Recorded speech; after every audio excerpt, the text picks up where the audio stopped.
Assalamualaikum warahmatullahi wabarakatuh. Waalaikumsalam warahmatullahi wabarakatuh.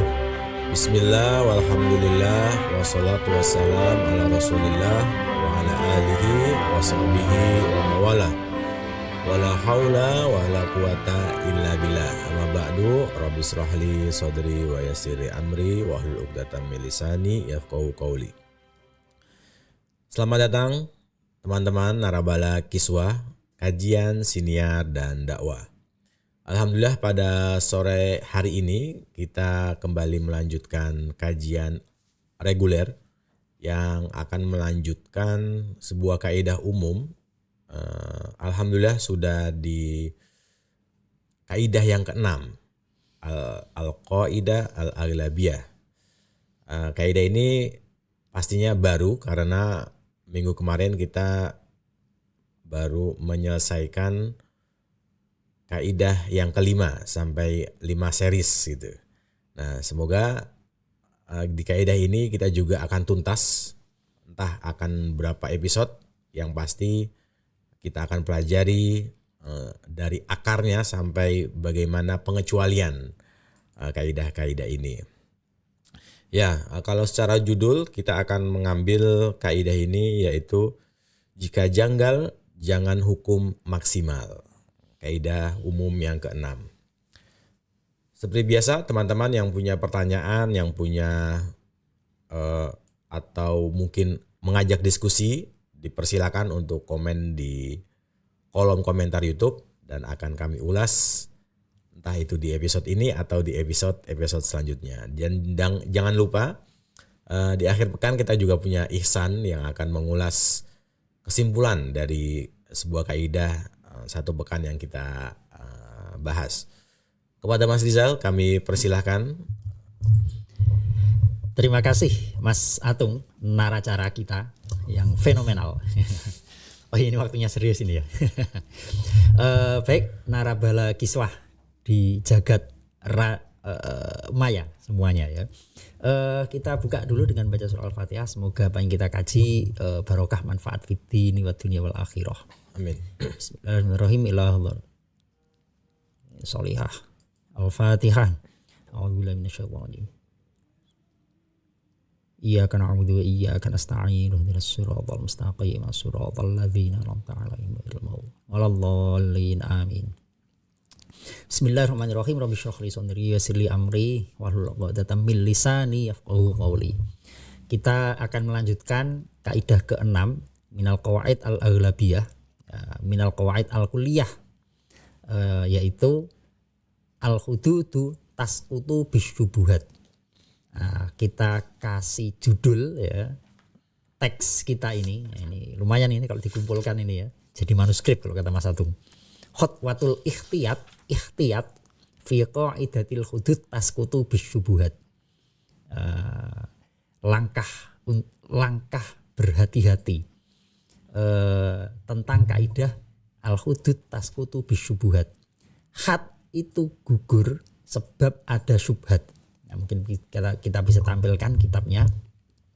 Seperti biasa, ini kita ambil dari 3 kitab inti ya, Al-Faraidul Bahiyah, kemudian syarahnya Al-Mawahibus Saniyah, dan Al-Fawaidul Janiyah ya, karya Syekh Yasin Padang, dan kitab induknya tentu ya Asbah wan Nadhair. Nah, nanti kalau kita perlu kutip beberapa kitab pendukung ya, kitab-kitab fikih atau fatwa-fatwa modern kontemporer ya, tentu kita cantumkan. Oke, al-hududu tasqutu bisyubuhat. Kita jadikan judul hukuman jika janggal jangan terapkan hukuman maksimal. Nah, panjangnya begitu ya, tapi versi singkatnya di judul ya, jika janggal jangan dihukum maksimal, jangan hukum maksimal. Nah, kita rasanya sudah cukup lama tidak berpuisi. Nah, sore ini kita lanjutkan tradisi kiswah senja ya, untuk berpuisi lagi. Jadi ini kita sudah kembali ke khitoh. Kemarin kita terlalu bersemangat mengkritik pejabat gitu ya, sampai lupa indahnya puisi di senja hari. Bismillahirrahmanirrahim ya. wa bittifaqinil hududu taskutu bisyubuhati hasbama qadlobatu. Di situ saya terjemah dengan huruf pegon itu ya. Telah mufakat hukum had tiada berlaku. Ya, bila ada syubhat atau kesamaran. Demikian rumusan fuqaha, jelas tak kaku. Qadlobatu. Oke. Wa asluha minal hadithi waroda min turukin adidatin wa tumida. Berdasar hadis yang kuat, bersumber dari beragam jalur perawi rujukan umat. La farqa baina kauniha fi man fa'al waridatan au fi tariqin au mahal. Dari mana syubhat itu berasal? Tiada perbedaan. Dari subjek, metode, atau tempat kejadian. Lakinnaha la tusqitu ta'ziro indahumu wa tusqitu takfiro. Syubhat tidak menyebabkan takzir gugur, tapi kafarat gugur sebab syubhat. Demikian menurut jumhur. Wa syartuhal quwwatu fi ma dzakaru jazman wa illa fahyala tu'athiru.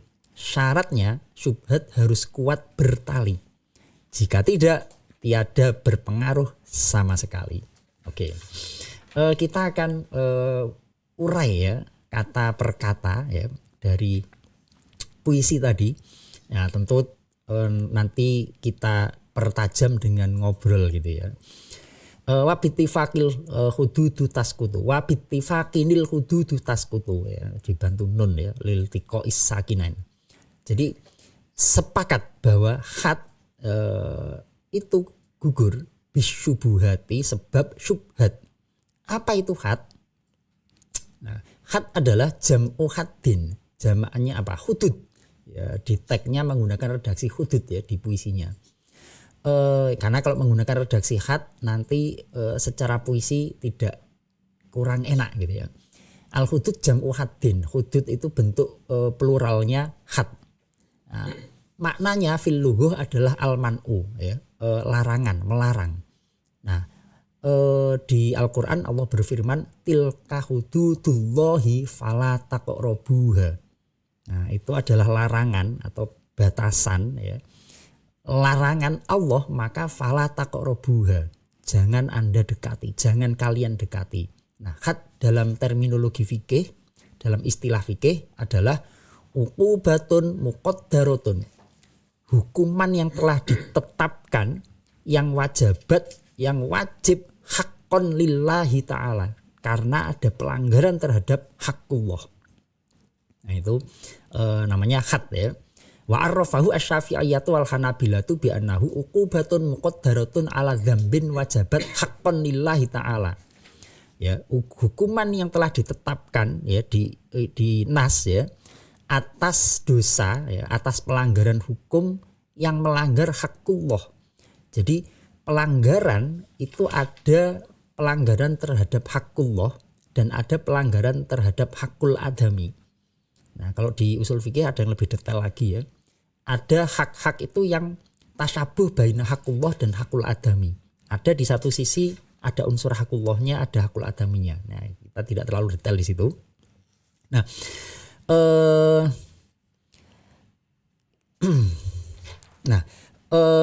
wa inda ba'dil fuqaha hiya apa huwa uqubatun muqaddaratun bi takdiri syari' fa yadkhulu al qisas. Jadi ada had, ada kisos.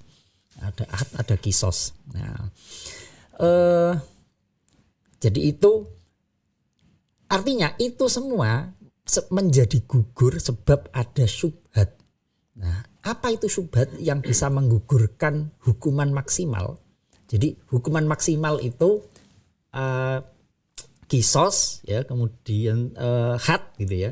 Nah, ketika ada kejanggalan, ketika ada syubhat, ketika ada sesuatu yang tidak jelas, ya, sesuatu yang meragukan, maka kita tidak boleh menerapkan hukuman maksimal had ini. Kita bisa pakai hukuman di bawahnya. Ya, apa itu? Takzir atau bahkan tidak dihukum sama sekali gitu ya. Nah, apa itu syubhat?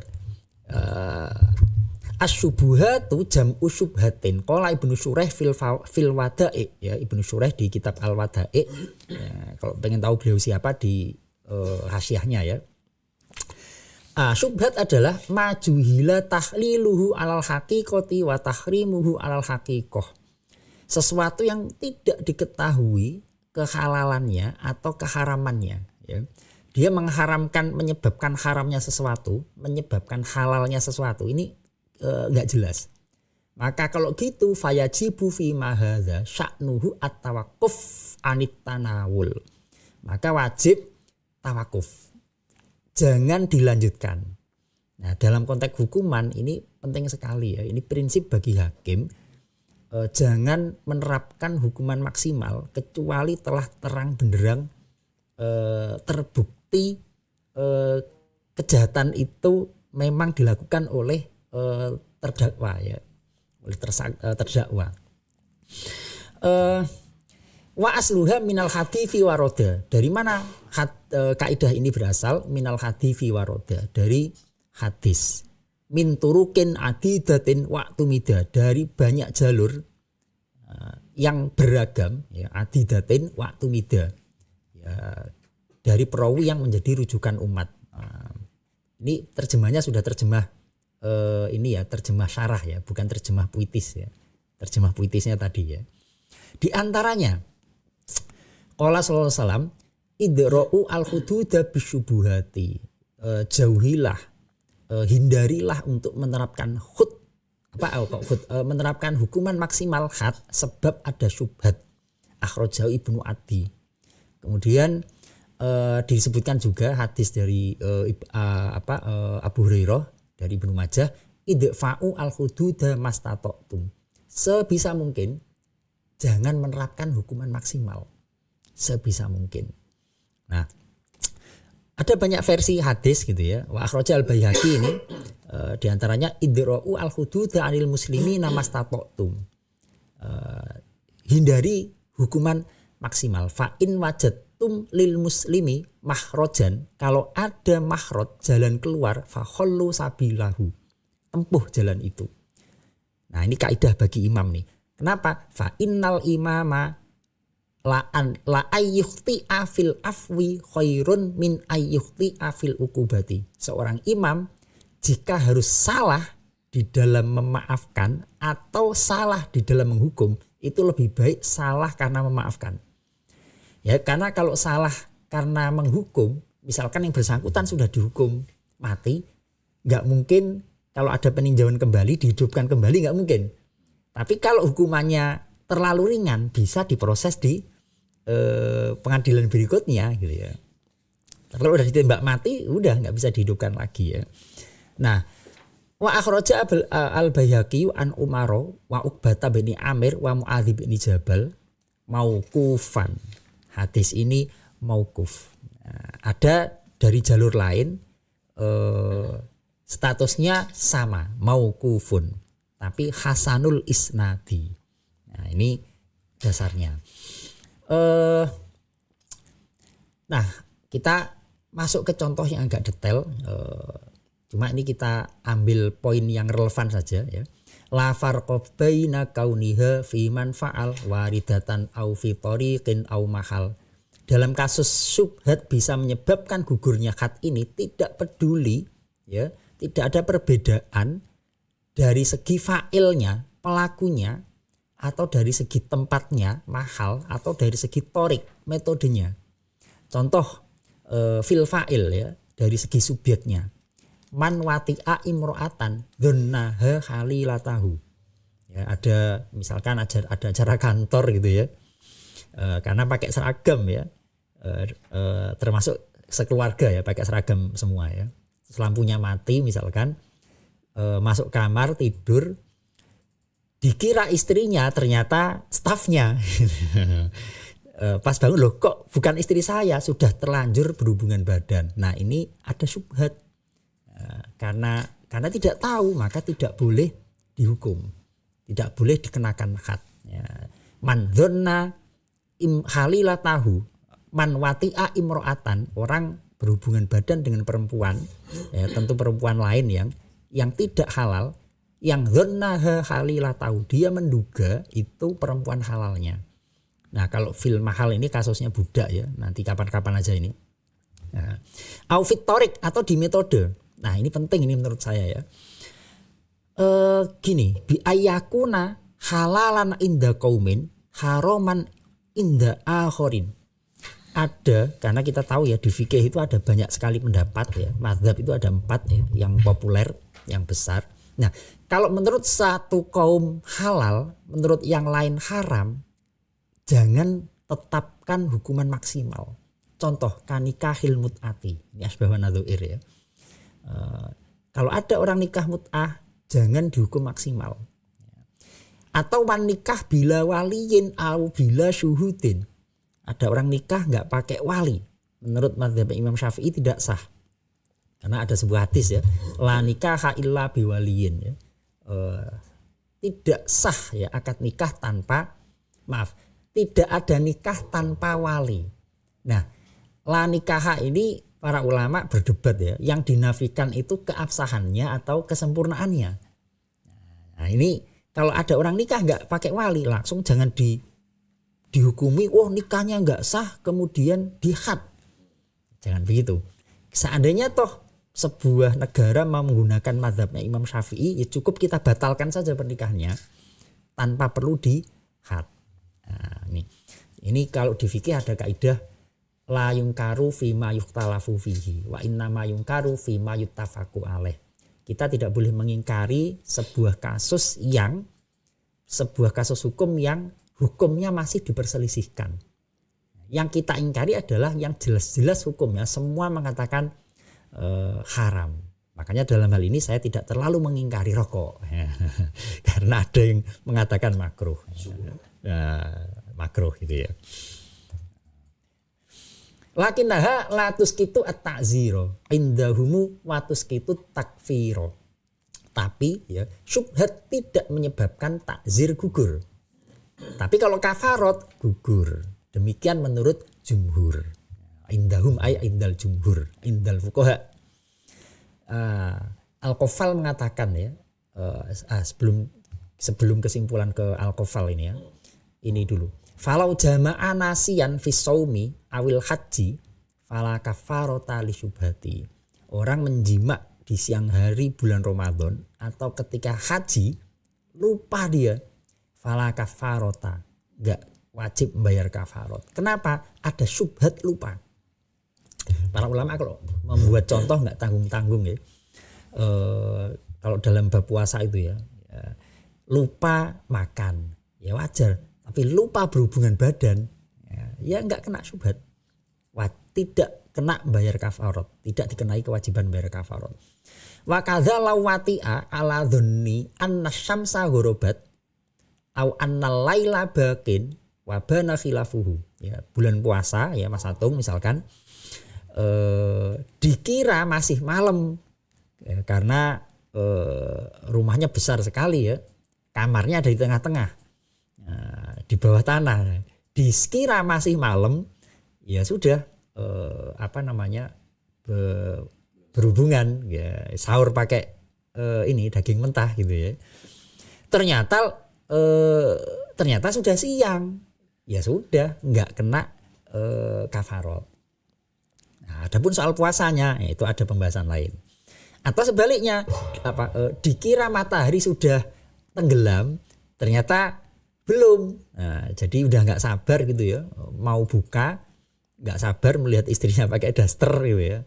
Oh ternyata matahari masih terang benderang. Maka ini termasuk syubhat yang menyebabkan gugurnya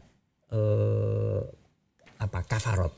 Ya, jadi dia nggak wajib bayar kafarot. Kenapa ada perbedaan antara kafarot dengan fidyah ya. Nah di sini dijelaskan Al-Qafal. Walatas kutu al-fidyata bi syubhati. Syubhat tidak gugur sebab syubhat tidak gugur sebab syubhat tidak menggugurkan fidyah. Kenapa? Karena fidyah tadhammanat ghoromatan. Di dalam fidyah itu ada unsur ganti rugi atau denda. Bukan denda sebenarnya, ganti rugi ya. ganti rugi. Tapi kalau kafarot li'annaha tadammanat ukubatan, kafarot itu substansinya adalah hukuman. Ya misalkan di siang hari bulan Ramadan orang berhubungan badan dengan pasangannya, ini pelanggaran. Berbeda dengan orang tua yang sudah tidak kuat puasa, dia wajib mengganti puasanya dengan bayar fidyah. Nah, fidyah itu ghoromah, ganti rugi, tebusan. Tapi kalau kafarot itu hukuman. Wa syartuhal quwwatu fi madzakaru jazman wa illa fahiyala tu'athiru. Syarat syubhat mendatangkan gugurnya had itu adalah jika syubhat itu kuat. Ya, syaratnya syubhat harus kuat bertali. Jika tidak, tiada berpengaruh sama sekali. Nah, contohnya la yura khilafu atok fi ibahatil jawari lil wat'i fi syarikoti mubahil asli kal khatobi wa nahwihi. Kok contohnya banyak yang budak ya. Wa fil qadhafi ala surati syahadah. Nah ini nih. Walau qatala muslimi, siapa muslimun dhimmiyan faqatalahu waliyyu dhimmi qutila bihi. Wa in kana muwafiqan li ra'yi Abi Hanifah. Jadi kalau ada orang muslim membunuh orang kafir dhimmi, kemudian walinya kafir dhimmi itu balas dendam. Qatalahu siapa waliyyu dhimmi, maka qutila bihi. Walinya ini ya dihukum juga maksimal. Wa in kana muwafiqan li ra'yi Abi Hanifah.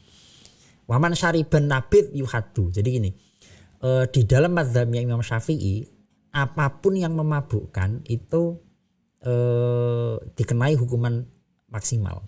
Tapi dalam mazhabnya Imam Abu Hanifah hanya yang homer saja. Kalau nabid tidak. Man syariban nabid yuhaddu. Orang yang meminum nabid tapi sampai mabuk, ya, memabukkan gitu ya, dia dikenai hukuman had. Wala yura khilafu Abi Hanifah. Karena yang dalam hal ini hanya pendapatnya Imam Abu Hanifah saja yang nyeleneh gitu ya, sehingga la yuro'a, tidak perlu kita perhatikan. Itu mungkin sebagai pengantar kajian kita, mungkin kita lanjutkan dengan ngobrol-ngobrol ya. Terima kasih Mas Rizal. Kaidah ini cukup menantang ya, karena membahas tentang hakim, pengadilan. Jadi tidak bisa dilakukan oleh semua lapisan masyarakat, tetapi bisa diterapkan oleh hakim. Meskipun dalam prakteknya tadi ada kisah-kisah tentang keraguan-raguan matahari, berarti bisa dilakukan oleh siapapun ya. Betul, itu kan kafarot ya. Kafarot, dia menggugurkan kafarot. Nah, jadi berarti gini, perlu kita bahas barangkali ya bentuk-bentuk apa namanya, hukuman barangkali ya, bentuk-bentuk ganti rugi atau bentuk-bentuk kita harus membayar kompensasi tertentu ketika kita tidak melakukan atau melanggar ketentuan. Nah itu ada kisos, ada had, ada kafarot, ada fidyah, ada diyat. Nah, yang disepakati terdampak muncul dispensasi karena ada syubhat, yang jelas adalah had. Kafarot gugur juga kafarot karena ada syubhat, betul. Tapi kalau takzir tidak. Fidyah, kalau fidyah tidak. Ya, fidyah. Karena fidyah itu bukan pelanggaran, ya, bukan pelanggaran, dia ini apa ya, orang tua ya tidak kuat puasa, ya sudah dia tidak puasa diganti dengan bayar fidyah. Nah, itu pun kalau mampu, kalau enggak ya udah.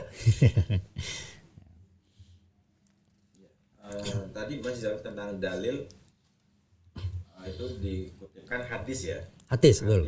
Riwayat siapa Mas Rizal? Ini min turukin adidatin ya, dia. Ada banyak sekali jalur periwayatan.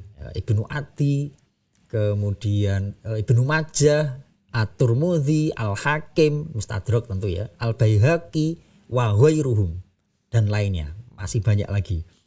Baihaqi ada yang dari Umar, Baihaqi ada yang dari Aisyah, ada banyak sekali. Bunyi hadisnya yang bagaimana Mas? Yang diriwayatkan tadi. Idra'u al-hududa bisyubuhat. Ada versi idfa'u al-hududa mastata'tum. Ada versi idra'u al-hududa minal anil muslimin mastata'tum. Ada banyak versi ya, tapi semuanya mengarah pada satu substansi yang sama, yaitu syubhat menyebabkan had tidak bisa diterapkan. Cuma hadisnya mauquf itu. Itu dari Siti Aisyah ya? Iya, dari Siti Aisyah. Kalau ayat Al-Qur'annya ada nggak Mas tentang al-hudud yasqutu bisyubhat ini? Tidak disebutkan ya di kitab ini ya, tidak disebutkan. Ini hadis pun hadisnya ini wa huwa mauqufun ya. Tapi hasanul isnadi. Jadi boleh nggak kita berhujjah menggunakan hadis mauquf? Saya tambahi catatan di coretan-coretan yang kita kaji ini ya. Nah, hal yuhtaju bil mauqufi, hal yahtaju bil mauquf, bolehkah berhujjah menggunakan hadis mauquf? Ini saya ambil dari Taisir Mustalah Hadis. Mauquf, kalau begitu gini, apa sih hadis mauquf itu? Kita kan taunya biasanya hadisnya sahih enggak ya. Dhaif gitu ya. Dhaif dan sahih saja ya. Jadi hadis mauquf itu hadis yang tidak sampai ke Nabi. Jadi hanya berhenti di sahabat. Nah, al mauqufu kama arafta qad yakunu sahihan. Tuh, mauquf juga ada yang sahih, au hasanan, ada kalanya hasan, au dhaifan, ada kalanya dhaif. Lakin hatta law thabata sihatuhu fahal yajibu al amalu bihi. Maaf itu salah ya. Lakin mata law thabata, kalau ternyata sahih, apakah wajib mengamalkan hadis mauquf? Dasarnya adalah adamu wujubil amal bihi. Tidak wajib mengamalkan hadis mauquf. Kenapa? Ya itu bukan dari Nabi ya. Tapi lakinnaha in sabatat fa innaha tuqawi ba'dul ahadithi ad-dhaifah. Jadi kama marra. Jadi apalagi hadis ini tadi ada banyak versi. Nah, kalau seperti ini kita bisa menggunakan hadis ini sebagai hujjah. Kenapa? Meskipun dia tidak sampai ke Nabi, hanya sampai di sahabat, li'anna khalas sahabah kana huwal amal bis sunnah. Wa hadza idza lam yakun lahu hukmul marfu', amma idza kana minal ladzi lahu hukmul marfu' fa huwa hujjatun yajibu al amalu bihi kal marfu'. Karena sahabat itu ya orang yang paling tahu terhadap rutinitas Nabi, orang yang ya ring satu gitu ya. Nah, apalagi kalau ada sampai banyak versi jalur periwayatan, seandainya toh bener ini mauquf ya, aman. Tapi ini ditegaskan tentu ya di nadhom tadi ya, min turukin adidatin waktu mida, bisa digunakan dijadikan sebagai pegangan. Artinya bisa dijadikan sebagai hujjah. Al-Hakim siapa yang tidak mengakui ya, beliau nulis Al-Mustadrak al-Sahihain ya. Oke, berarti ini meskipun mauquf tapi bisa diterapkan. Bisa digunakan sebagai hujjah karena hasanul isnad, sanadnya bagus. Seperti halnya mungkin pernah dengar tuh hadis yang fadilul amal yang tentang keutamaan amal itu ya. Itu meskipun dia dalam taraf dhaif itu boleh diamalkan. Itu pun lain. Kalau dhaif bisa diamalkan kalau untuk fadilul amal. Untuk hukum fikih tidak bisa. Nggak bisa. Minimal mauquf. Minimal mauquf dengan catatan hasanul isnad, sanadnya bagus. Logikanya begini ya. Mas Atung dulu mondok tambah beras misalkan ya, di Tebireng ya. Santri-santrinya Mbah Hasyim, taruhlah ada santri topnya itu ada 10 orang gitu ya. 10 orang santri topnya Mbah Hasyim dan 10 orang ini terverifikasi. Ya. Terverifikasi tahu betul keseharian Mbah Hasyim. seandainya Mbah Hashim tidak menyampaikan sebuah kalimat. Nah, kok 10 santri ini menisbatkan kalimat ini ke Mbah Hashim, maka ini ya bisa diterima. Yang penting dari 10 santri ke bawahnya ini orang-orangnya tidak bermasalah. Jadi yang diteliti nanti adalah orang-orang di bawahnya. Yang meriwayatkan bahwa di kuncinya sahabat ini ya, yang murid yang satunya itu udah dianggap aman gitu ya. Nah, ini kaidah ini sebentar sebelum kita ke pertanyaan yang lebih ke praktis ya. Kaidah ini apa ada persamaan dengan kaidahnya yang pokok itu, yang 5 itu? Ada kemiripan, al yaqinu la yuzalu bisyak. Ya, jadi karena ada, ini kan berarti kita nggak yakin, ya, ada syubhat, ada keraguan, maka konsekuensinya ya jangan diterapkan ya, di situ. Jadi karena fikih itu kan hitam putih ya, kalau tentang hukum itu harus tegas. Harus tegas memang. Ya.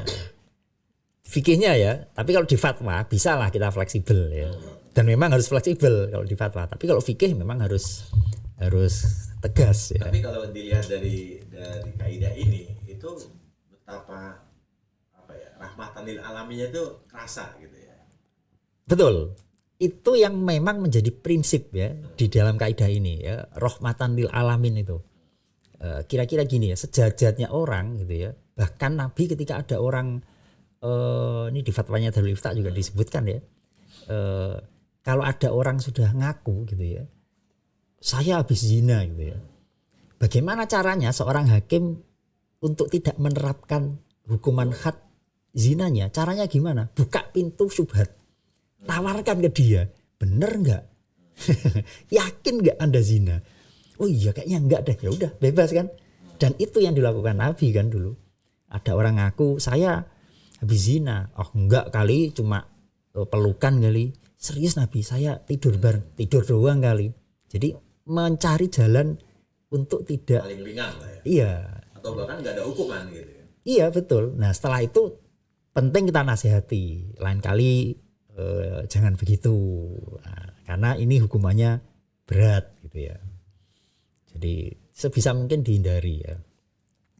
Tapi ini juga ini bukan dalam rangka meringankan hukuman dalam konteks ya apalagi Indonesia ya terkenal dengan hukuman itu kayak seperti diobral gitu ya. Konteksnya tidak di situ. Konteksnya adalah hakim harus berhati-hati betul. Ya taruhlah ya haddu zina itu luar biasa berat sekali. Ya, tapi hukuman yang berat itu juga disertai dengan persyaratan yang sangat berat. Yang siapa yang bisa membuktikan perzinaan? Harus ada saksi. Saksi itu normalnya cukup 2 orang kan, ya. Laki-laki. Khusus zina 4 orang. Itu susah sekali. Jadi prinsipnya bukan ke mengenakkan gitu ya, meringankan enggak, tapi ketelitian dan kejelasan. Kalau memang terbukti ya udah gitu ya. Dan ini yang terutama adalah terkait dengan hakullah ya. Kalau hakul adami ya hak publik korupsi gitu ya. Wah itu nanti kita bahas di Ihsan itu ya. Masa korupsi 200 triliun hukumannya tidak jauh beda dengan yang nyolong ayam itu kan. Nah, kita bahas di Ihsan itu. Apalagi itu berkaitan dengan hukum sosial ya, mutaaddi ya. Terkait dengan sosial apalagi itu. Ya ini ada pertanyaan Mas. Pertanyaannya adalah jika negara tidak menerapkan hukum sesuai syariah, apakah layak disebut negara kafir? Nah ini itu ini ya, wah Indonesia ini katanya negara Islam tapi Pancasila ketuhanan tapi tidak menerapkan hukuman sesuai dengan syariah. Saya coba kutip fatwanya ini Darul Ifta ya, bukan fatwa sebenarnya, ini pidatonya Mufti Mesir, mungkin bisa ditampilkan ini. Jadi itu Muftil Jumhuriyah fi haditsir ini yang saya kasih warna itu ya. Fadilatul Ustadz Dr. Nazir Ayat ya. Ini yang mufti yang baru ya. Ketika saya di sana Profesor Ibrahim Syauqi Alam ya, baru beberapa bulan kemarin ganti beliau. Beliau mengatakan ya wabayana annal qaul bi adami tatbiqi syariah, pendapat yang mengatakan bahwa tidak diterapkannya syariat di sebuah negara limujarrodi adami tanfidhi ba'dil hudud al-jinaiyah, hanya karena tidak diberlakukannya sebagian hukuman had pidana. Pendapat itu adalah ikhtizalun qasirun, penyederhanaan yang ngawur. Ini terjemahan saya tuh ya. Tagnya ikhtizalun qasirun, itu terlalu menyederhanakan. Jadi antara kodifikasi fikih kemudian tanfidnya itu lain lagi gitu ya. Bukan berarti ketika negara kok tidak menerapkan hukuman seperti potong tangan berarti ini negara kafir. Itu adalah ikhtizalun qasirun, terlalu menyederhanakan dan ngawur. Qasir itu kan taksir ya, sembrono. Sumbu pendek ya. Ya sembrono. Tapi kalau diterjemah agak enak ya, qasir itu yang salah gitu lah. Penyederhanaan yang salah. Tapi kalau taksir biasanya santri memaknai sembrono kan, yang ngawur. Tidak sependek itu gitu ya. Ada pertimbangan sosiologis. Tapi toh Indonesia misalnya tidak menerapkan potong tangan misalkan. Toh semua ulama mengakui kok hukum fikihnya begitu. Hanya saja tanfidnya tidak hitam putih diterapkan. Nah itu enggak masalah sebenarnya. Ada banyak pertimbangan. Yang penting tetap memperhatikan prinsip substansi hukum pidana. Apa substansinya itu ada 3 itu ya. Sholahul ummah, zajrul jani hatta la yauda ila jinayatihi, memberikan efek jera kepada pelaku tindak pidana agar dia tidak mengulangi kejahatan itu. Terus yang penting lagi agar orang lain yang belum melakukan nggak berani niru. Nah ini perlu kita pikirkan sebenarnya. Kita daripada debat soal kenapa sih koruptor tidak dipotong tangan misalkan, kita coba substansinya saja. Gimana caranya agar koruptor itu ketika koruptor dihukum, pejabat yang lain yang mau korupsi mikir. Nah ini gimana caranya itu ya? Zajrul jani dan orang lain tentu ya. Hatta la yauda ila jinayatihi. Dan memang kenapa kalau di Quran hukuman-hukuman itu banyak disampaikan diwujudkan dalam bentuk hukuman fisik. Kalau menurut para ulama karena kaunul ukubat badaniyah li syiddati ta'thiriha. Hukuman yang sifatnya fisik itu dianggap waktu itu ya lebih memberikan efek yang luar biasa. Nah, apakah hukuman fisik itu di zaman modern masih seperti itu? Atau ada metode lain gitu ya? Kira-kira seperti itu. Ya, jadi tidak bisa dituduh secara hitam putih bahwa negara yang tidak menerapkan syariah itu dia negara kafir. Negara kafir ya. Tidak sesimpel itu. Kecuali kalau memang negara ini tidak mengakui. Wah, nggak ada hukum begitu. Nah itu selesai kalau gitu. Masih mengakui, cuma ada pertimbangan-pertimbangan tertentu. Dan fikih itu kan dinamis ya. Dinamis ya. Sekali banget. Oke, ini terkait tema ini. Ini ada pertanyaan tentang apakah tes DNA bisa digunakan untuk menuduh zina? Betul itu ya. Ini tentu saya tidak berani berfatwa ya. Saya sekali lagi mengutip fatwanya Darul Ifta Mesir ya. Di Darul Ifta ada satu kasus fatwa hukmus istikhdamil wasail al-ilmiyah al-hadithiyah. Itu bahasa Arabnya DNA itu ya?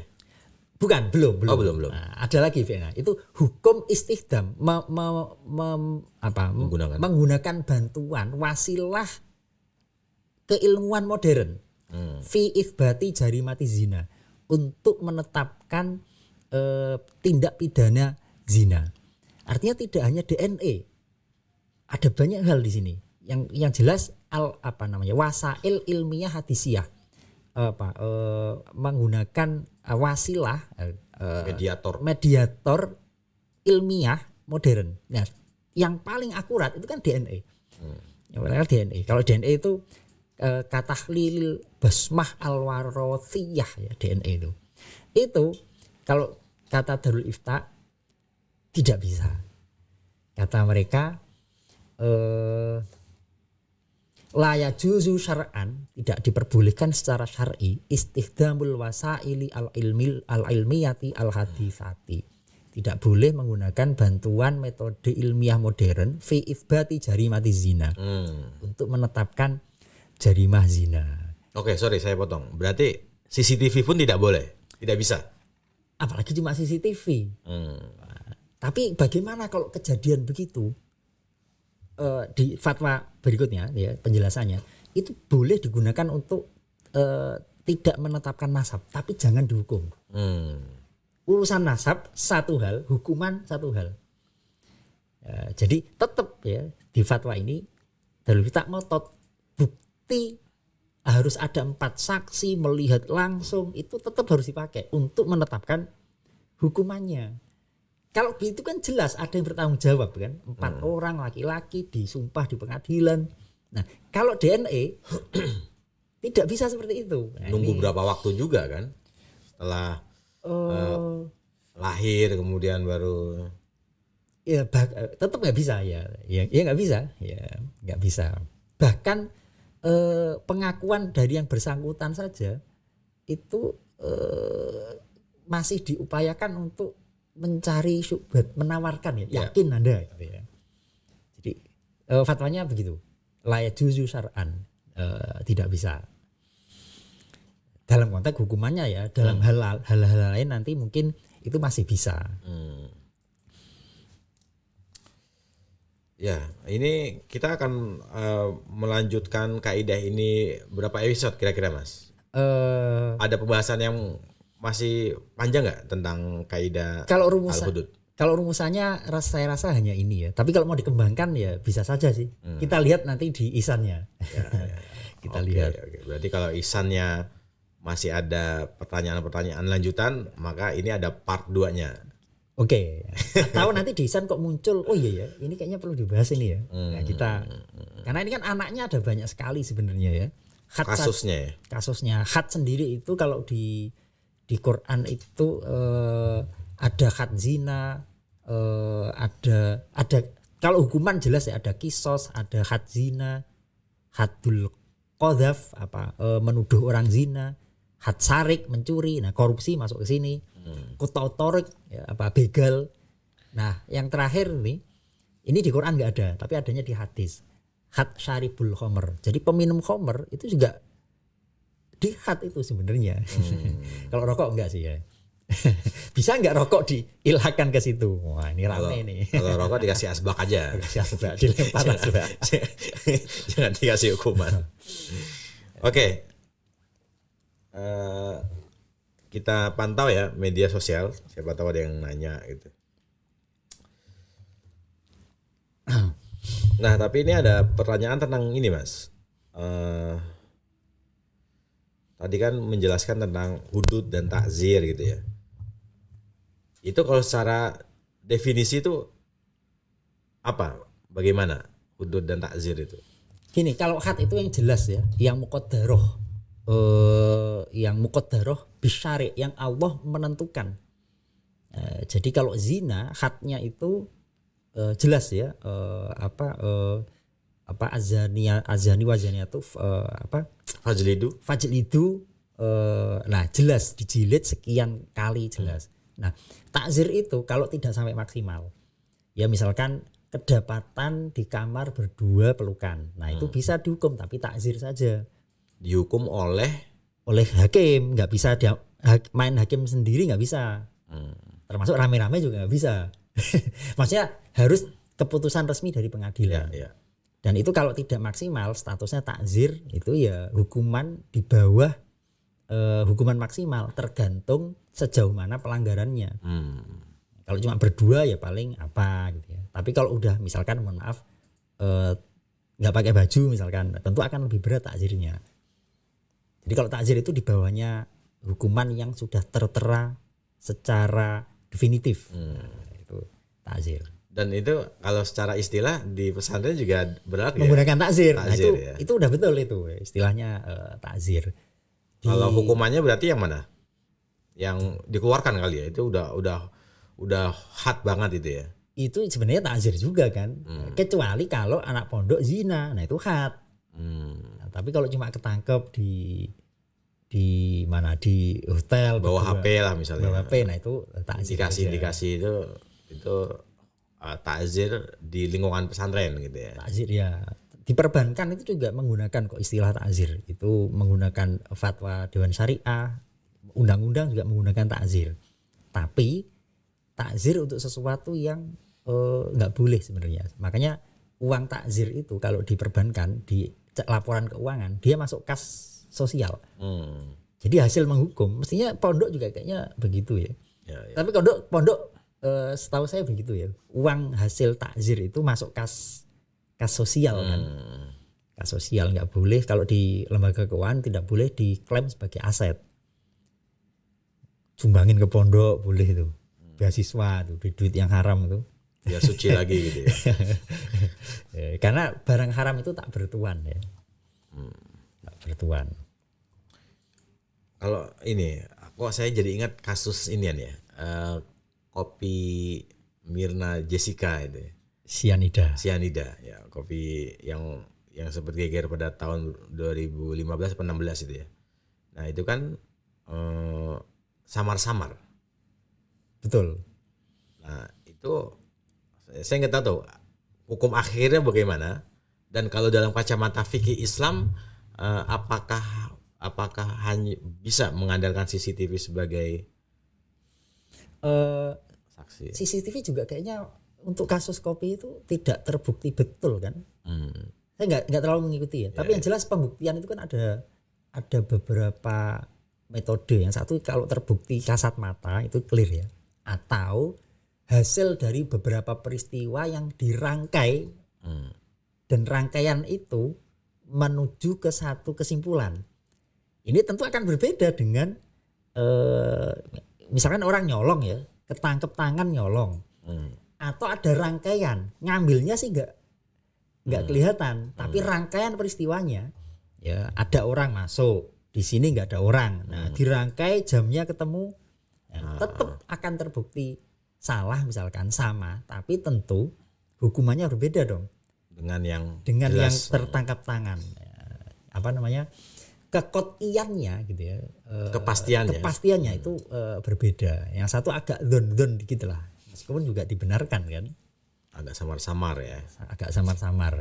Kayaknya kita perlu ini kan udah ada film ininya, ini dokumenternya kalau nggak salah. Oh iya ya, yang membalik kopi cyanida. Oh, itu nanti kita diisan lah itu. nobar. Itu menarik buat hukum fikih ini ya. Al-hudud yaskutu bisyubuhat. Jika janggal maka hukum maksimal tidak ditegakkan. Jangan ditegakkan. Itu sebenarnya terjemahan terbaliknya ya. Kalau secara bahasa terjemahan aslinya adalah al-hudud al-hudud yaskutu. Hukuman gugur ketika syubhat. Ketika ada syubhat. Betul. Ketika janggal ya. Ya. Terima kasih. Janggal kan untuk mengenakan ini aja kan. Oh. Maksimal janggal. Rima. Ya. Karena Mas Rizal sudah lama tidak berpuisi, jadi kangen untuk bernostalgia dengan irama dan menari dengan kata-kata. Saya jadi ikut-ikutan. Terima kasih teman-teman narabala sekalian. Episode kali ini kita pungkasi, tapi boleh jadi nanti ketika ada ihsan dan pertanyaan dari para narabala sekalian, episode selanjutnya bisa kita bahas tentang kaidah fikih ini atau dengan kaidah baru. Bagaimana menurut Anda?